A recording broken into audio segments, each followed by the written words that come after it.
Greetings. Greetings. Welcome to Film Gazers, a podcast focusing on the science fiction, horror, fantasy trinity, and 20th century entertainment. I'm Steph. I'm Jess. We're cousins slash besties. Join us as we reminisce, discuss, and review films from our childhood. Meowdy. Meowdy. All right, guys. It is Mary Jane March, Woot woot. and it is not going to go the way that you think it would go with that kind of name. There are no good vibes here, guys.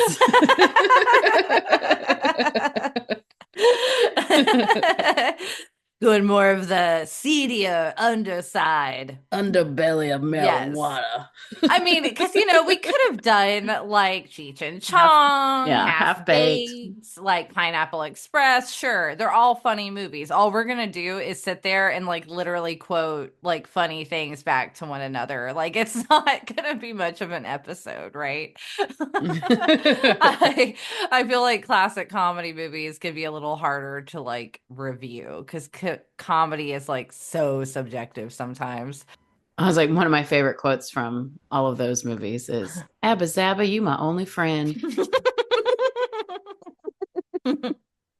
That's a good one. That's a good weird one. That's a good random one, or you would have to Think about it for a yeah, minute. yeah. I mean, I knew exactly when you said Abba Zab, but Like Laffy Taffy. Oh, that's funny. Actually, what inspired the theme was we had an indie movie reach out to us on Instagram, saying like, "Hey, if you want to do a review, that'd be cool. Like, we could answer some questions, things like that." So that's gonna be like our finale for March because we're getting together all our questions. We already did watch the movie and everything. So it's kind of exciting. We're gonna get together a list and send that to them, and maybe the fun facts will be like directly from the horse's mouth, if you will. Yes, that would be So amazing. I know, so that's cool. Because I looked online and I couldn't find any like behind the scenes stuff just from like my little dive. Yes. I found a couple articles about the film that they've probably done for marketing purposes and everything, but yeah, there isn't a ton out there. So this is absolutely why they were reaching out, I'm sure, to movie podcasts, to help get that word out there. And Hmm. so I want to go ahead and let everyone know. So if they want to watch it before the episode, and then they can, have their own view on it as well. It's going to be The Last Deal. It is available on Tubi, which Hmm. is cool. So check that out. Free to watch. It wasn't bad with Tubi either. The commercial breaks aren't excessive. And Tubi does actually stop at appropriate times in a film for ads. Like, It's not there's jarring. it's not jarring. They appropriately do it. So it was not like a bad watch at all. It didn't feel, like it ruined the pacing or anything with the commercials that were added. So go ahead, check that out if you want to go ahead and watch it. And then we'll be releasing that episode at the end of this month. So today's episode is Inherent Vice. And that's also, since we were doing The Last Deal, I realized I had never heard about this movie today. So that was something where it kind of fell in line with detective and crime and, drama mixed in with that. Mixed in with weed. Yes, exactly. Where weed is kind of one of the main factors still. So it's going to be a good month. And then in April, we are going to give you Animation April. And this is 90s animated films that were not Disney that, Underrated. yeah, underrated and that we have very strong nostalgic feelings for that we have not watched since we were children. Jess, what did you pick? I picked A Troll in Central Park. Excellent, excellent. I also have been fighting my stone sum for years trying to get a green one. Yeah, that's hilarious. I I know. totally forgot about that part of Oh yeah, it. no, that's like the part that stuck with me the most of that film was like because I've always wanted to be really like a plant lady and be really good at Same. gardening. And I know it's a lot of time and effort too you have to put into it. And sometimes in the past I didn't have that. I have a little more, not time, but I have more of the effort, I feel like now to put in. I've been growing houseplants and stuff, but that's literally the only thing I think of is I'm like, well, don't touch these plants too much because you'll turn it to stone because you kill everything. Because you're gonna stone them. And my pick was The Swan Princess. I watched that one a lot when I was a kid, and I Same. really remember the goblins specifically just being really like gross and like I just really like them being the bad guys, I guess. And there's a lot of boogers. I remember boogers. Oh, see, I don't even remember the goblins really. Yeah, he's like always picking his nose and stuff, and like that's one of the main things I remember. That's so funny. Oh, it's I just crazy. remember like her name was Odette, the puffin, the prince, the It's, dress. it's so funny. I remember the villains more than I remember. And same thing at Troll Central Park. I'm like the stone thumb. I'm like, nope, I don't remember that. I remember when they walk into the like and see all the trolls for the first time where they live. I just remember all the dark shit too. And I remember all the happy stuff. That's so crazy. That's how the brain works, guys. Opposites attract. This is why we do so well together. It is. So anyway, what you been watching? What you been doing? It's been a very busy week or two for me. Mm-hmm. And I don't know. I just been either I've been doing a lot or I've been doing nothing. Yeah, like autopilot and then Yes. To where I'm crash. like, what did I Yeah. even do? Yeah, I've been there. Last night, actually, me and my mom watched a new movie that came out on Max called Heretic. Have you heard of Ooh, that? is it the one with Hugh Grant. yes. Yes. Oh yeah, I've been wanting that's on my It watch was list. it was very interesting. It didn't go the way I was expecting it to go. So then I was kind of like, oh, but that could have just Disappointed. been I was kind of disappointed because it wasn't I don't want to spoil it, but it just Hmm. didn't go the way I was expecting it to go. Okay, yeah. So I was a little disappointed, I get but that. I think you would like it. Okay, sweet, sweet. Hugh Grant was amazing in it. Oh, wow. Okay, okay. I'm here for it. Like I Daniel. love old Hugh Grant. Yes, Daniel. Daniel Because Cleaver. he's like charming and he's gonna eat you kind of way. Oh, nice. Well, Hugh Grant always has had that. He's great at the eat shit grin, like he Yes. is that kind of guy. And I don't like those kind of guys. Oh, I love me a smarmy, I, sarcastic guy. I mean, no, because I know that I'm like, you think you're all bad at, like, you ain't shit. Like, this is how I feel about Nope, those I love people. it. But I can appreciate it in film. Like, if I don't know those people personally, but I can watch them in movies. It's fine. Hmm. Yeah.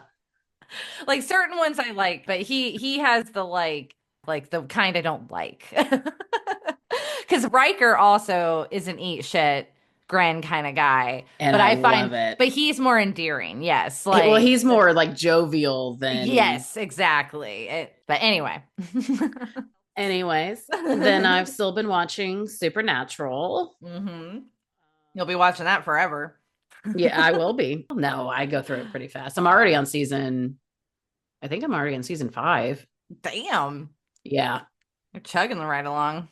I've been chugging right along. And then my fall asleep on the couch shows have been Blue Planet 2, Classics. going through Planet Earth 1 and 2, Nice. Yes, David Attenborough. I Yep. love them. And then me and Gabe have also been riding our new bikes. Nice. I've been getting your health updates. It's been letting me know Oh, when you've really? gone for a bike ride. Yes. Well, that one wasn't accurate because we actually rode for 2 miles. Oh my goodness. Well, it doesn't tell me like the final. It just says like you Oh. went for a bike ride.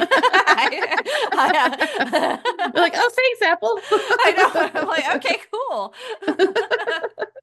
Jessica did yoga. Like I know every morning when you do your yoga. That's so funny. I didn't know it was still connected. Yeah, I don't Because even I don't have get any updates from you. because I don't have my watch anymore. I just forgot to unpair it. And so it's still giving me your updates like you're supposed to be getting mine, but I don't have mine anymore. So we finished season 1 of that anime I was talking about, Psychopaths. Oh my Hmm. God, it was so good. Like, I'm looking forward to second season. It's like about like they call it the Sybil system, and it's like this AI basically, and it can know if you're like an inherent criminal, and if Mm. you think like in a way that a criminal would. So they go ahead and like lock you up basically before you ever even do anything. And then if you meet certain criteria, you can become an enforcer. So basically they allow the people who would already be like criminal in their mindsets to be the people who like kill other actual bad people. And then also just, I mean, they're still innocent people, let's be real. So it's very sci-fi, and then just with the use of AI, like watching it, this came out a while ago in like the mid 2000s, I think. Oh, okay. Yeah, so it was a little older. So now watching it now, though, it feels like almost like, oh, this could, I mean, with the use of AI and everything, you're like, okay. And it also is along the lines of we started Divergent. We watched that first Hmm. movie. We finished it Hmm. last night. I fell asleep the night before through some of it, so I had to finish it the next day. What'd you think? Oh, it was good. I liked it so much more than any of some of the other like young adult like movies like that. Like Really? I That had seen surprises me. I had seen Maze Runner, and I thought that one was also okay, for the teen dystopian kind of fantasy stuff. And I liked it so much more than Twilight. Well, duh. Yeah. That wasn't really dystopian. I think I liked it more than the Hunger Games too, actually. The factions and like I just really like Kate Winslet too. And so Oh, yeah, yeah. You got to read the books then, yeah, I don't think I'd be against them because they're trying those different out. They're than the silly. movies. Like the movie was still silly. Like the whole faction thing is kind of silly to me of like I'm like, okay. I'm like, why does it have to be so strict of like, oh, we're gonna kill you or leave you out to be homeless? And then like why don't they let the kids like, oh, just check out each one and you get like a field trip and like and then you decide like who you're gonna like, why does it have to be so like do or Has to go on die? instinct only. So like so some of it, yeah, of course, was still just so silly, I guess, for lack of a better word, but I still liked it. The actress was fine. I just like that she is a little more, I don't even know what the word I'm going for is. She just never seemed like she seemed naive, but like that she's like, okay, I'm gonna do this, kind of. It's not Hmm. like too much of a woe is me in the beginning, or they just kind of get into it, and I appreciate that because Yeah.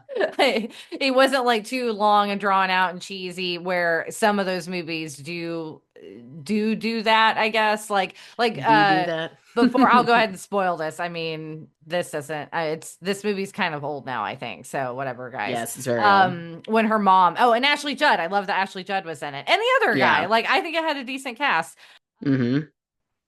When she gets shot, there was no, because in some of these movies like they would have had something where the mother was like giving her a speech or something and like and then she gets shot, or she'd be like giving the speech while she's dying. Like Yeah. no, it was just like, oh yeah, I wasn't dauntless, like saying like, oh yeah, I had the, I was raised to be kind of like this already. And so, like, they go out there, they do it. Oh, she gets shot, she dies. Like, she has a moment and then moves on. Like, that's what you would have to do in that scenario. There's no like Hmm. stopping and In real talking. life. Yeah, for like 5 minutes or something. So that was the kind of stuff where I'm like, okay, they get to it, That and was in the first movie? yeah, yeah, that was the whole Damn. first movie. Yeah, that was a lot they crammed in there for especially. I think it was like only an hour 45 minutes. Like I said, it was well paced for the kind of movie it was. Hmm. I was like, okay, I can dig this. I I can dig can dig it. And then it. we're still doing some of our 80s fantasy. So we did Labyrinth. We've already done Legend. We did Princess Bride, all that. So yeah, we did Labyrinth too. Classic. Mallrats. Andrew had never seen Mallrats. So Hmm. Wow. yeah, had him. He was like, it was fine. He was like, it was a Kevin Smith movie. Yeah. I was like, yeah, that's true. You've seen one, you've Yeah, you get the drill, like we watched Hot Shots. how'd it hold up? It was fine. This one, I still think part deux is the better That I of the remember that one two. being my favorite anyway, Yes. so And yeah, this is way more of the Top Gun, and like all of that. And I didn't even like Top okay. Gun that much, to be honest. So I'm Right. like, it's fine. It was funny. We also watched Better Off Dead with John Cusack, the 80s, like teen. don't know if I remember that one. So it's like they're in a ski town and he's dating this kind of more like the popular like ski girl or whatever, I guess. And she breaks up with him for the ski team captain guy. And then there's like a French exchange student staying with like this really gross family where they're basically just trying to pawn the son off on the French exchange student. And so she just pretends like she doesn't speak English the whole time and to them, but then she ends up getting close with John Cusack, and then it's really goofy. It's like has a lot of deadpan humor in it. Very random. Like they don't make movies like that anymore. You know, like in the 80s you could do those just like weird, quirky kind of teen comedies that just don't really Makes sense. yeah, I mean they make sense, but it's just Or silly. there's just Yeah, like, like why is this even made? kind of. Yeah, a little bit. Anywho's. And I'm finally finishing up Little Women. So far, Beth has not died. Like things are a little different than the movie. Can't wait to finish that and see how it ends up because I'm getting closer and closer. I'm like, well, what's gonna You're reading the happen? book, you mean? Yes, uh-huh. Okay. And I'm like comparing it to the movie I watched, and yeah. Hmm. So we'll see how that goes. Well, all right, guys, we've rattled on enough. In this episode, we watched 2014's Inherent Vice. It was directed by Paul Thomas Anderson. The screenplay was adapted and made by Paul Thomas Anderson. It was based on Inherent Vice by Thomas Pynchon. It was produced by Joanne Seller, Daniel Lupi, and Paul Thomas Anderson. It was starring Joaquin Phoenix, Josh Brolin, Owen Wilson, Catherine Watterson, Reese Witherspoon, the one and only Benicio del Toro, Martin Short, Jenna Malone, and Joanna Newsom. Cinematography was by Robert Elswit. It was edited by Leslie Jones. And I don't think it's the comedian Leslie Jones. I was like, the same one? I don't think so. Music was by Johnny Greenwood. And it was released October 4th, 2014. And I guess that was maybe its premiere. And then it was United States released December 12th, 2014. The running time was 149 minutes. It was a very long film. The budget was $20 million dollars, and the box office was 14.7, which really surprises me because I thought this was still a good movie. Yeah, I looked it up actually right before we started recording, and it was like a really good Yahoo article about it, saying how it was the one of his biggest flops Mm-hmm. was this one, but it was the article was going on about how underrated it was. Yeah, no, and I am definitely in agreement because it's just a long film. Like it's along the lines of like LA Confidential or you know some of these other movies that were very big and popular. So I am kind of like don't get I guess maybe the marketing. I mean, obviously it didn't have a very big budget. So But I didn't even realize that stoner detective was a genre. yes, I But it kind of is. I know the kind of, I guess I didn't think stoner detective, but I've read a lot of detective novels when I was maybe like middle school and high school age. And usually it's like alcoholic was kind of the one that I would always Yeah, read about. But I could see how it's same thing. same thing. Yeah, like That's what the article was talking about, like stoner detective movies, and it said comparing it to like The Big Lebowski. Mhm, exactly. Yeah, it's all along the lines of these very long, chaotic, and convoluted, you know, kind of tales. Yeah, so again, that's why it was so surprising to see how poorly it performed in the box office. So just to get into the fun facts, it was based on the novel by American author Thomas Pynchon or Pynchon, originally published on August 4th, 2009. It was generally favorably reviewed, and the New York Times Michiko Kakutani called it Pynchon Light, as did many of the reviews and critics of the novel. Basically, his work is supposed to be very hard to follow because of his writing style. And I did find a lot of cool articles too. I found more about honestly the book and everything in this author, which I'm like, how have I never read anything by this person? Because when I read the excerpt, and because they were like, oh, get ready, like it's a lot to take in. It's a lot, but it's written in the way that like basically I feel like you and I talk where you go on this tangent talking about this other things. Oh, and then so and so did this because of blah blah blah. But anyway, back to what I was, kind of thing. Oh, yeah. So it kind of so Like I little was side stories. yeah, and to where that's kind of the whole point is you're supposed to like Keep up.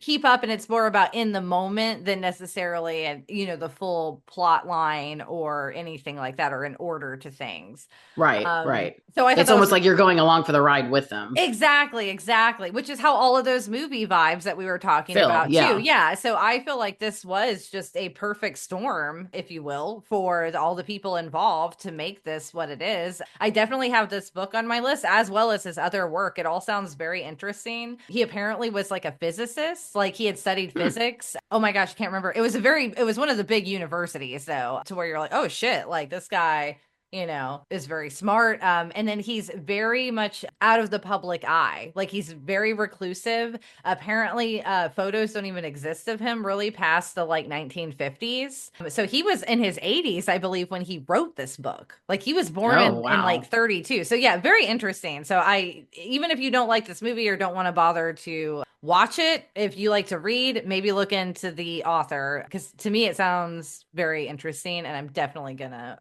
pick up some of his books. So this was not Anderson's first adaptation. His Oscar nominated There Will Be Blood was inspired by Upton Sinclair's novel Oil, but he is the first filmmaker to properly take on the work of Pynchon. He also very closely follows the novel, often taking some dialogue straight from the text. So some changes that he did make were positioning the one female narrator, Sortilege, or I can't pronounce her name right. She was only a minor character in the novel, but he wanted to make her the film's narrator because he wanted to have more of he needed a female voice, he felt like, to kind of break up things in the film. I didn't mind it. I don't usually like narrations, but yeah, I didn't mind it. And I'm going to say why you probably didn't mind it also is because he tried to preserve as much of the author's prose. It is nearly identical to her narration lines. So Mm, yeah, that is directly like things that he was writing, in the book, and that's how he was able to capture that style of writing that he has, into the film. I thought it was well done because like we both talked about how narration can be good or bad depending on how it's delivered. right. And there was also a rumor that Josh Brolin had gave to the New York Times. I think he just made some random comment, and people thought that maybe the author actually had a cameo in the feature film. Anderson grins and says not that he knows of, but other people said that that could possibly have been either he could have been a dentist in the scene at the Golden Fang headquarters, or he could have been one of the men who passes by a window behind Joaquin and Owen Wilson as they talk at the spotted dick party. I don't remember either of those scenes, so. And one more fun fact was according to the writer director, okay, one, he's married to Maya Rudolph, and that is why she had that cameo. Oh, wait, who is? The director, Oh, okay. yeah, that Paul Thomas Anderson and Maya Rudolph are married. Did not know that. And yeah, and then also he has said before that Joaquin Phoenix and Reese Witherspoon basically have their own language and shorthand with each other. Hmm. I guess this stems from when they did Walk the Line together. They are Yeah. so close from, I guess, having have done those roles that they just get along really well. And so they have such a natural rapport. And while it helps show the chemistry between their characters, he said that like it also led to him constantly having to remind them to stop chatting so that they could just film the scenes. So I thought that was very funny and kind of sweet. Yeah, that is sweet. That Friends they like, forever. yeah, I was like, oh, because they do have a chemistry about them. They definitely did with their characters, even in this movie. Yeah, but I thought she was a bitch in this movie. Oh, definitely. I also read I really like I said there were a lot of really good articles about this film as well as more of the underlying themes and things like that if you really want to go into that stuff. So I recommend the article Inherent Vice, the lovable film and incomprehensible page. It was February 18th, 2019 by Brogan on twingeeks.com. So that was a really good read. And then I got a lot of these facts from a James Mottram article from January 2015 on independent.com. And then also IMDb and Wikipedia, of course. And so with that, Jess is going to take it away with the You Googled Summary. In a California beach community, private detective Larry Doc Sportello tends to work his cases through a smoky haze of marijuana. One day, Shasta, a former lover, arrives out of the blue to plead for Doc's help. It seems that Shasta's current beau, rich real estate tycoon Mickey Wolfman, has a wife who may be plotting to commit him to a mental hospital. When Mickey and Shasta both disappear, Doc navigates a psychedelic world of surfers, stoners, and cops to solve the case.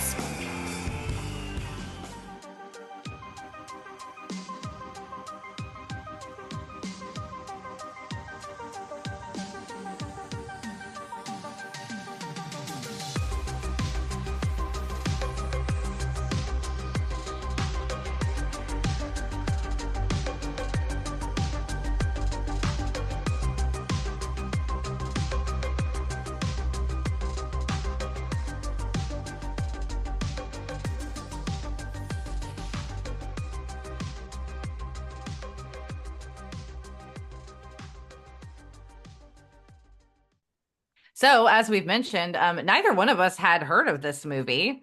And it's something, as we've also mentioned, is in the vibe of a lot of films we love. So it would have been right up our alley, I feel like. So yeah, I'm Mm-hmm. really, really surprised this one flew under the radar like it did.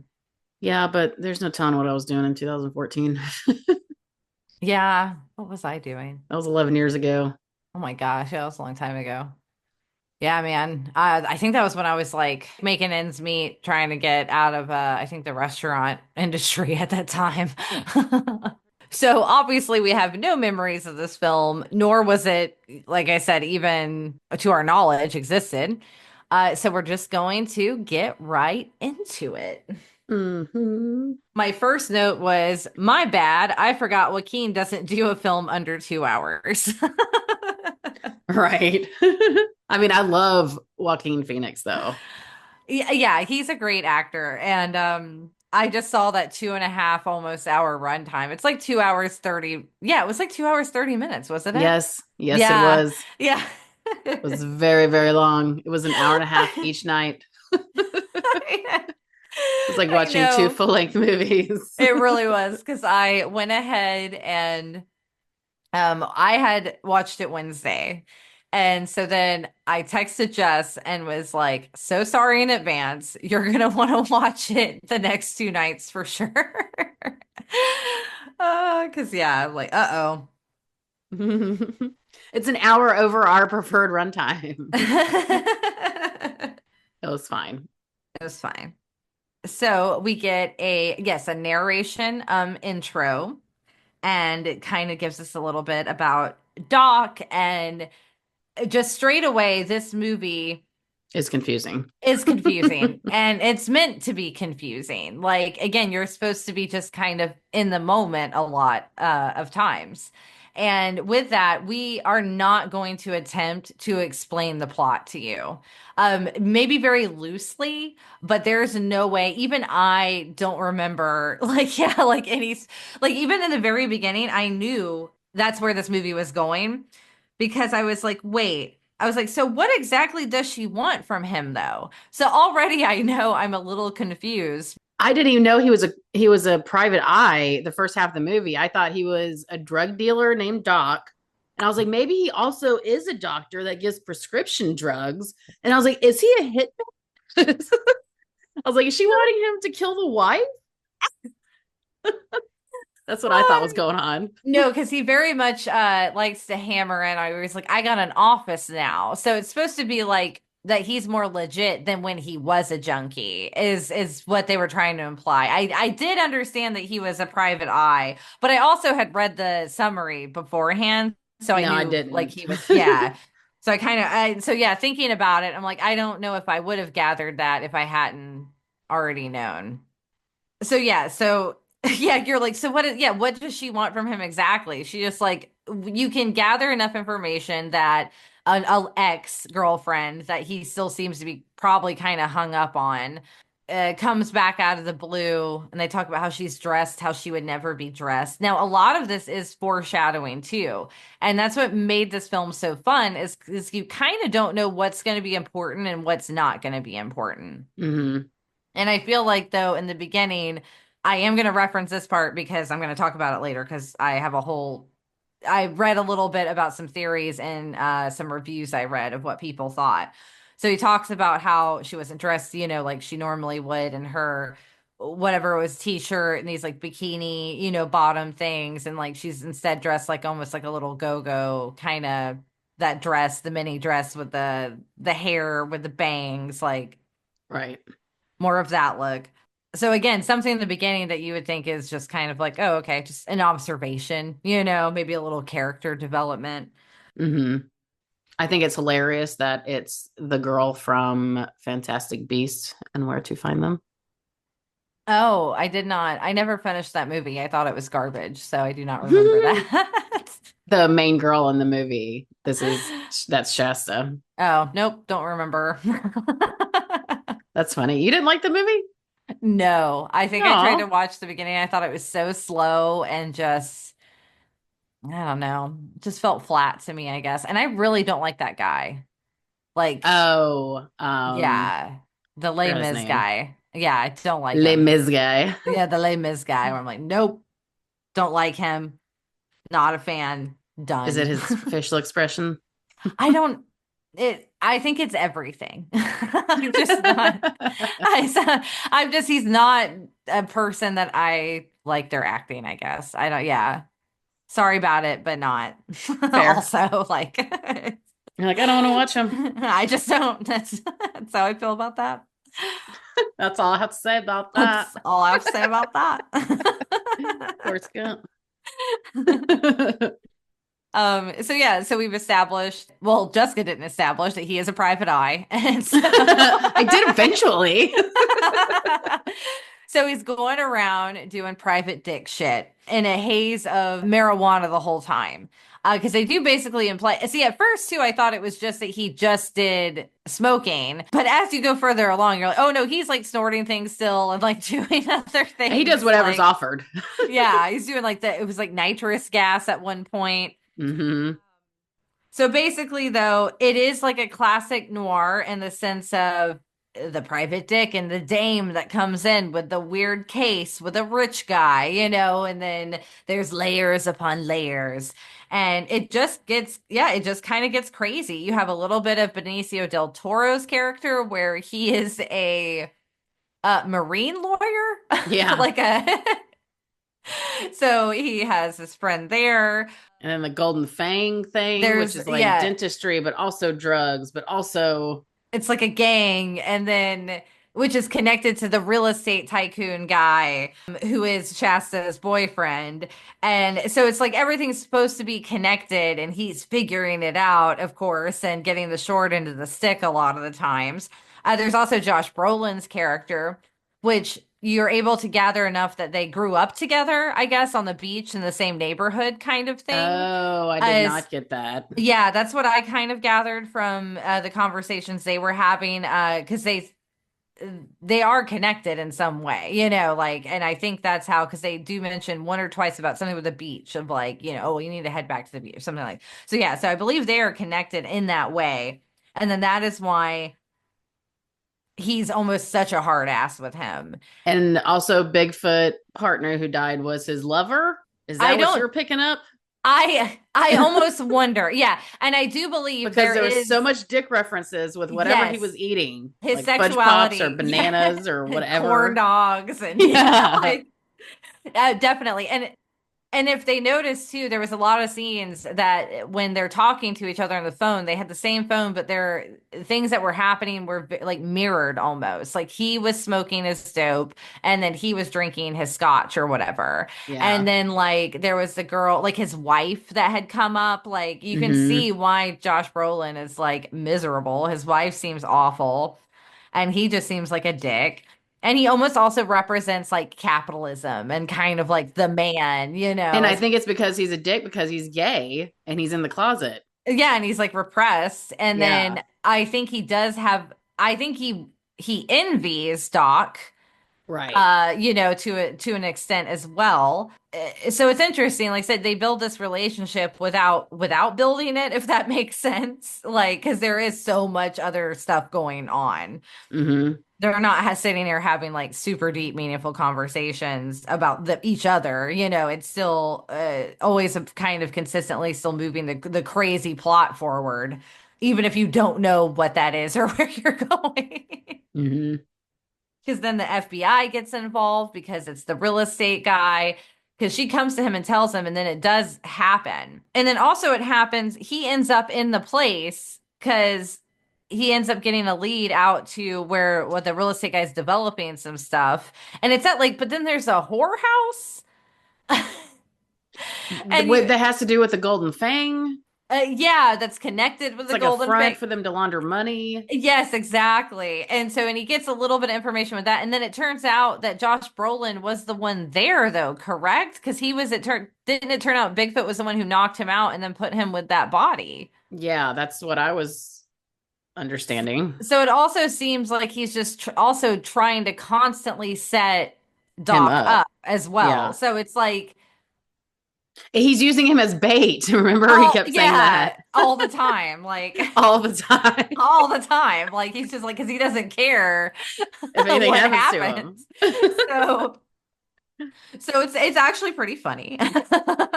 There, And then and it's it the funniest part to me is that Doc's character does not give a shit. Like his girlfriend turned him into the FBI and she's like, I thought you hated me. He's like, whatever.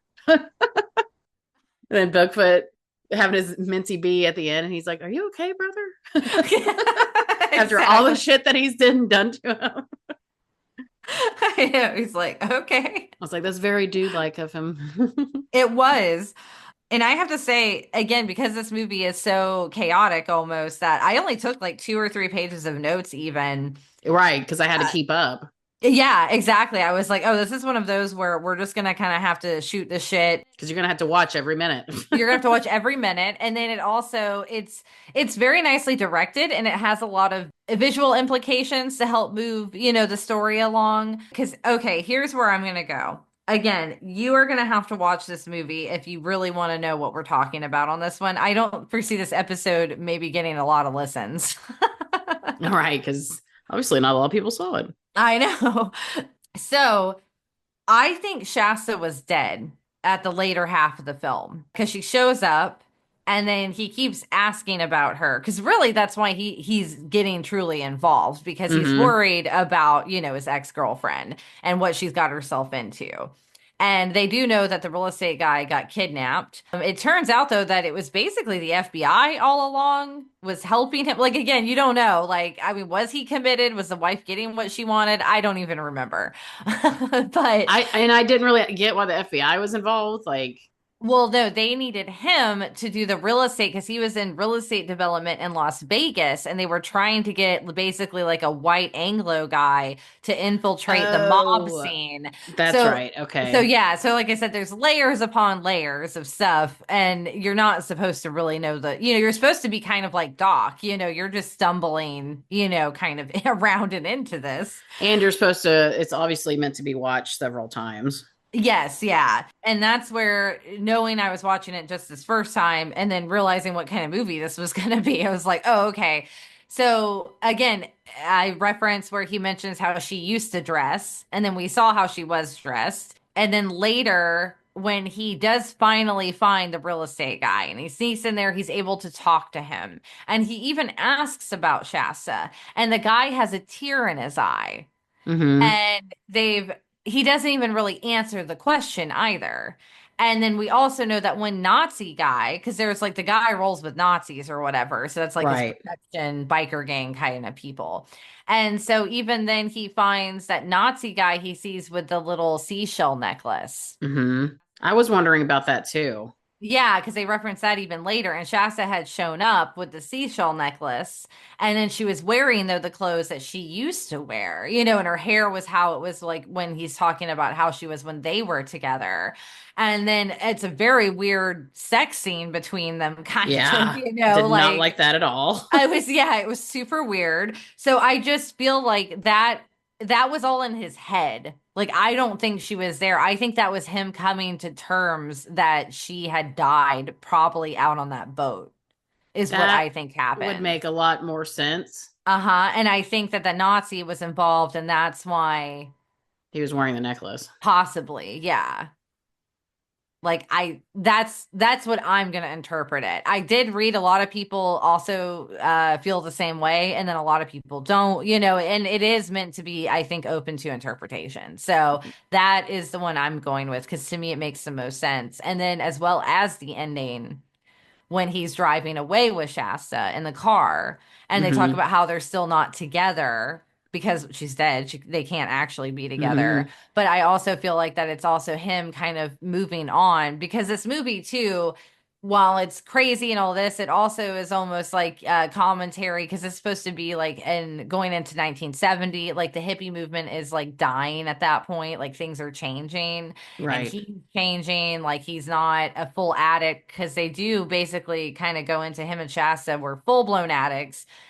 It's kind of how he also is involved with the other underlying part we haven't mentioned, which is with Owen Wilson's Oh, character. yeah. Duh. That's a whole nother layer. Exactly. So they have all these different forks, that like spiral out. I don't know. It's crazy. It's a lot of moving parts in this film.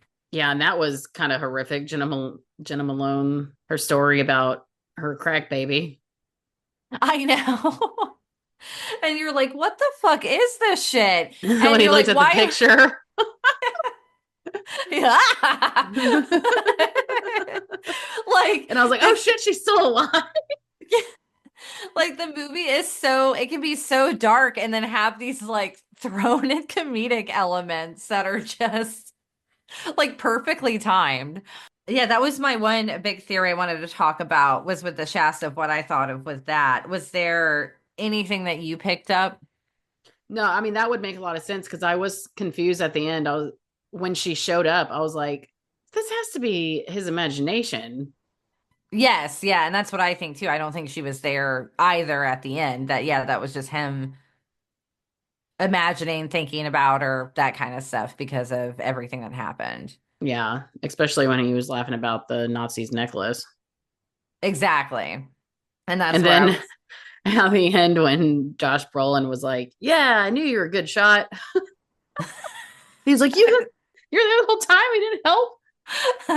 It's- And then in my notes, the main thing I wrote was Bigfoot is a fucking weirdo. Yes, exactly.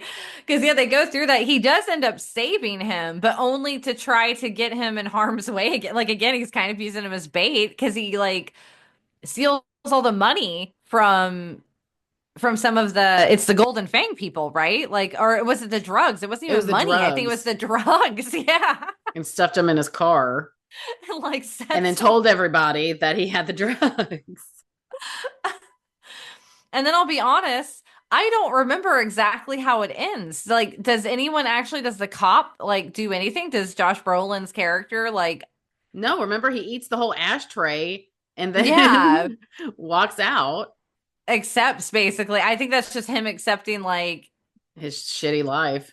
yeah, and Doc's stance on things of kind of like, well, fuck it, Yeah. Well, at the same time, at the very end, when they end with all the light, like the rear view mirror light that kept shining on Joaquin Phoenix's eyes, and if you notice, they got progressively clearer. So it almost I feel like him and Josh Brolin's character are almost going to go opposite paths. Like he's going to clear up and be a more, Yeah, just get his shit together maybe a little yeah. more and stuff, and then Josh Brolin's character is maybe going to spiral a little bit. I did not notice that, but that's a good pickup. Yeah, so I really enjoyed this one. I know it was super long, and it was, even with its pacing, its length, the pacing was good in my opinion. It never got to like too much of a lull where I was like, "Oh my God, let's just get on with it." Like it was Hmm. always had me having to pay attention. The Golden Fang thing I thought was funny with the dentistry. Yes, and Martin Short Yeah. being a pervy little drugged out dentist. I know. I loved when he was like, "Should we do one for the road?" I know, he's like, "Oh, of course you would, you fucking hippie piece of shit," or Yeah. something He's like like, "Look that. at the Because he's greedy little hippie." I was like, "Why does everybody keep saying that when everybody else is a junkie too? They just don't have long hair. Is that the difference?